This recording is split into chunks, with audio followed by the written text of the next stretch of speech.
Dans l'une des versions de Balthazar, il explique qu'une fois que le corps de Jeanne-Marie aurait été ressorti, et qui pour le coup était encore vivante, du coffre de la voiturette, elle aurait été emmenée dans la maison à quelques mètres de là, et qu'il y aurait eu une scène de viol collectif, où à peu près tous les hommes de la famille de 16 à 60 ans seraient passés sur le corps de cet enfant.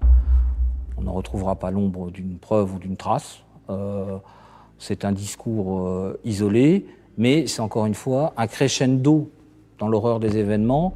Le plus jeune frère du clan révèle ensuite que sa famille aurait décidé de faire disparaître le corps de Jeanne-Marie. Suite à une espèce de décision collective, on ne sait pas trop, c'est pas très clair dans ses explications. Il serait reparti, là Balthazar aurait accompagné, il serait reparti pour se débarrasser de cet enfant. Alors soit dans un plan d'eau, qu'il a du mal à situer, soit carrément dans le Rhin.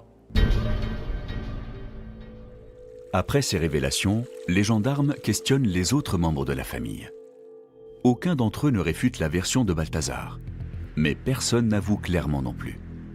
Surtout, ils impliquent un autre clan de Vanier qui aurait été également présent le jour de ce viol. De 6 suspects, on passe désormais à 20 suspects placés en garde à vue. L'affaire se complique. Les interrogatoires se poursuivent, mais les enquêteurs peinent à établir un scénario précis des faits. Ils se sont chargés les uns les autres. Et au bout d'un moment, les gendarmes et les enquêteurs n'arrivaient plus à déterminer le faux du vrai.